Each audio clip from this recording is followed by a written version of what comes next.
Hey everyone, it's Daniel here from Infovest.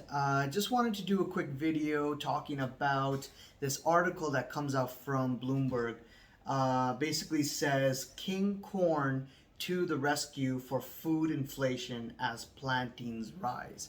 So I will basically put the link in the description for you to read up on it. So it's pretty interesting. Here in this article, they basically go over this and they say that corn is again the top U.S. crop after soaring grain prices motivated farmers to shrug off weather woes and higher fertilizer costs to plant more than expected while cutting back on soybeans. Right, and then when I look at also the corn prices on the futures market, we've seen also corn come off quite a bit as there's a lot of this noise around more planting and more kind of farming that's going on, which is expected to hopefully bring down food prices, right? So there's a lot of talk in the economy and around the world, people talking about food prices and food shortages, right? We've seen prices have risen, prices have gone up, but what about when it comes to shortages? What about when it comes to sorry, not shortages, when it comes to the production levels with some of these food prices, right? So yes, we've seen prices have gone up, but are we going to see these farmers now come in during the summer months? And especially there's a lot of talk about weather woes and weather being really bad, where farmers are not gonna see their crops kind of kill off and die, and there's going to be this huge food shortage all of a sudden, and people are going to go crazy, and they're going to be hungry, and there's going to be riots. And don't get me wrong, it is happening on the east side, and you see that especially happening with a lot of countries, like for example Sri Lanka, where they're going through a very, very, very bad situation there when it comes to food issues, food shortages, fertilizers, cost, higher prices, famine, and also the country there that is dealing with a defaulting on its debt also, right? So huge issues happening there on the east side. The only thing is it going to affect the west in the same manner, in the same way? You know, possibly to certain income groups and certain income levels. But my only question is, and this is an answer that I'm trying to figure out, and maybe if you know, you can post your comments below, and if you've got any ideas or you've got any insights on this, feel free to comment below and let us know. But my take is that, you know, probably in the certain income groups, certain areas that they will feel the pinch. Now, with this article that's coming out, right, it starts to kind of put cold water on that idea of maybe food prices or food shortages happening, especially when you're having articles like Bloomberg talk about that a massive increase in production is expected to happen, and that's going to help with the prices of food. Now, don't get me wrong. Also, Michael Burry came out and talked about the bullwhip effect, and I posted a video on this saying that prices are expected to come down lower, and because of excess inventory that we're going to see, right? A lot of people, a lot of retailers, a lot of suppliers, manufacturers came out and they ordered a lot of goods, and now you're seeing consumer spending, especially after today's report and today's data point that we got out. We saw PCE core inflation come down low. PCE headline inflation, which is more of energy related, still continue to be elevated. And the consumer spending has also dropped, which tells you that consumers are feeling the pinch. They're not going out and purchasing, which means that these retailers should push down prices. And I think it does make sense that you could see prices to come down in the next month or two, and so on, right? Especially as consumer demand is continuing to move down lower as the Fed and every central bank out there continues to increase interest rates. You'll see the demand come off quite a bit, right?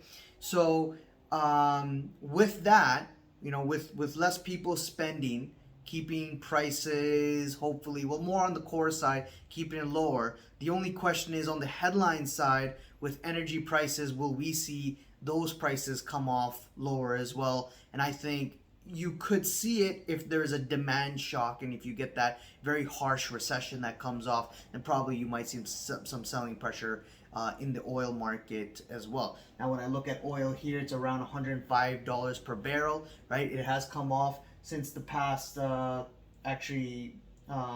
couple of hours.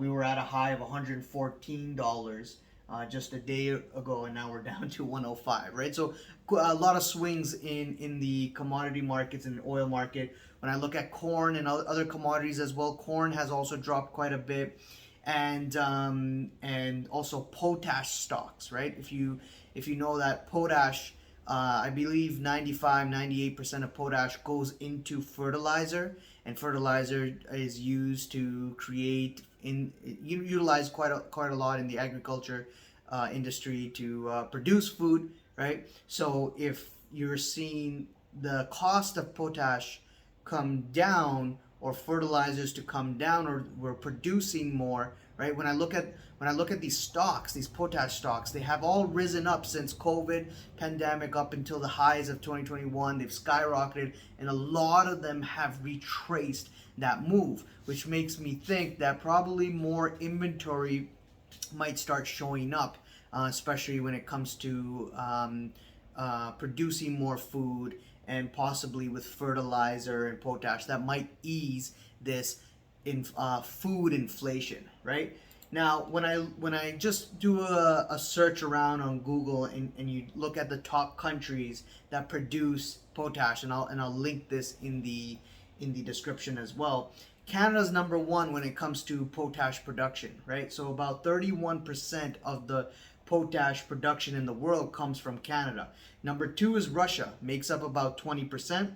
Number three, please pardon my pronunciation, but Belarus, right? 17.6% makes up of the world production of potash. And then number four, China, being 10%, right? And then 5% is Israel, and then 14% would be the other countries out there.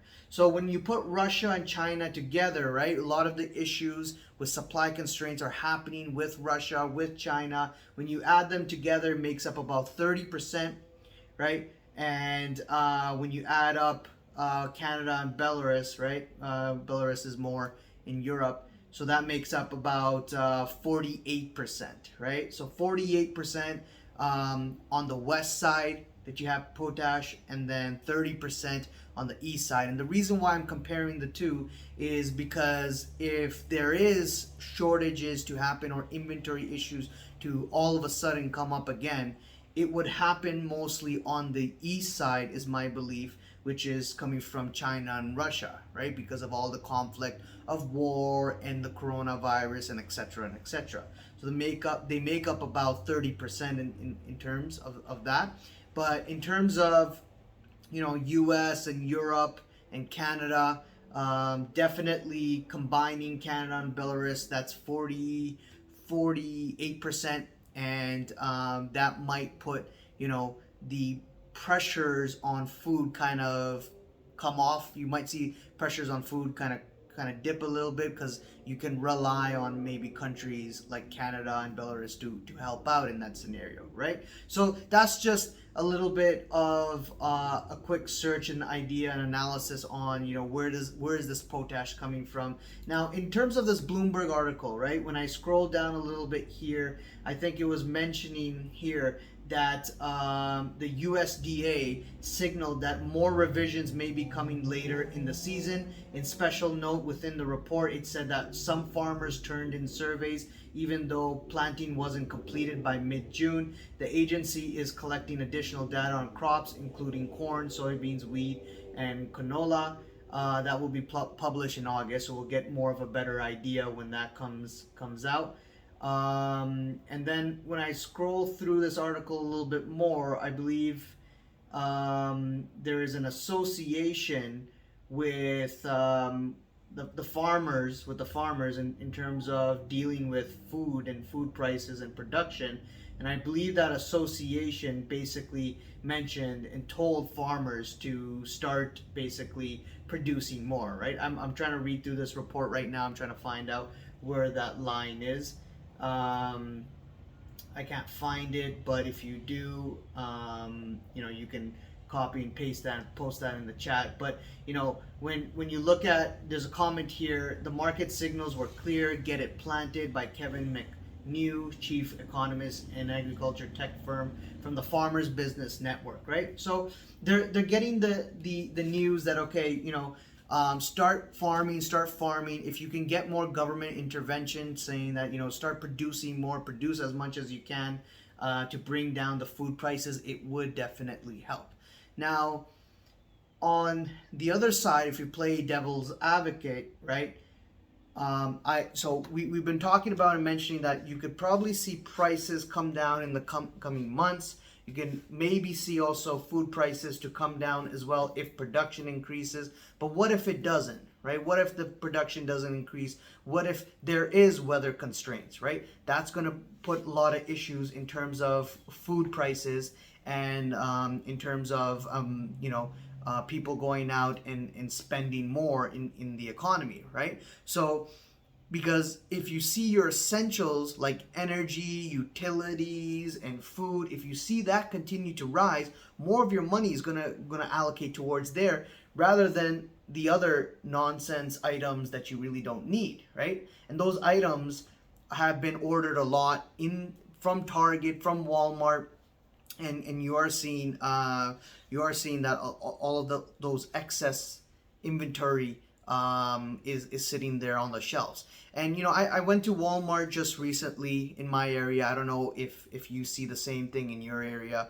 It was quite shocking to also see that the pharmaceutical area. I don't know if it's if it's just in my area. Comment below if you see this as well. The pharmaceutical area, a lot of the shelves for drugs and for drugs and medicines, they were quite empty when I was walking through. So a lot of drugs and medicines also do come from the east side. A lot of medical equipment and etc. does come from China. So it's pretty shocking to see that. And could it be just the holiday season also, right? We are seeing shortages of labor, right? There are companies out there that want labor, need labor, but they're just unable to find that. There are some job losses also from a lot of companies out there, like for example Netflix and Coinbase and etc.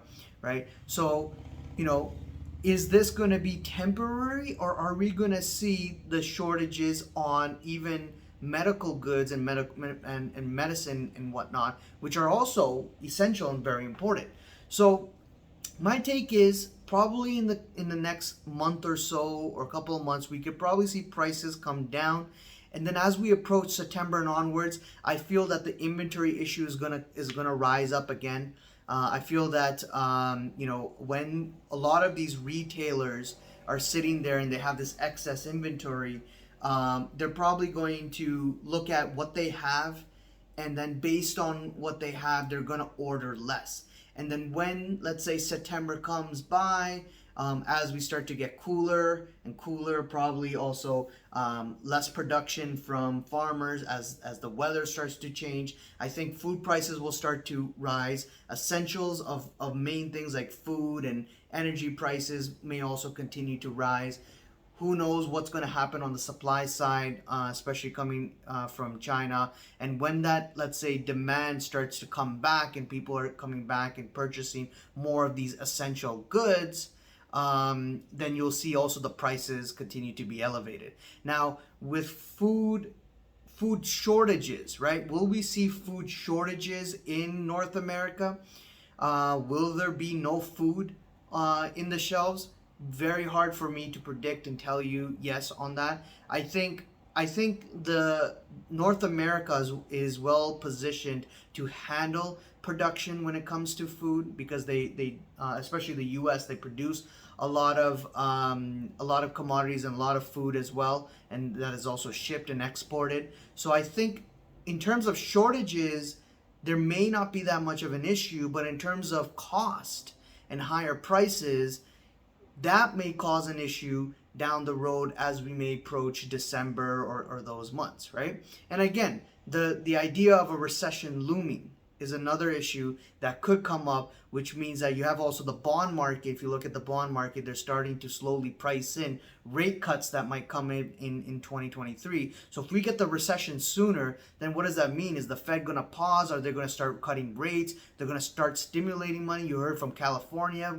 giving out stimulus checks. So are they going to start giving out money? And if they start giving out money, what's going to happen? People are going to take that money, right? $1,000. I mean, what can you really do with it other than, go out and spend on your essentials again? So if they get the stimulus money in this money to go out and spend, then they might go and start spending in, let's say, again, the essentials and the items that people need, which is the food and the gas and the energy and et cetera and et cetera. So you will start to see again that prices pick up, especially if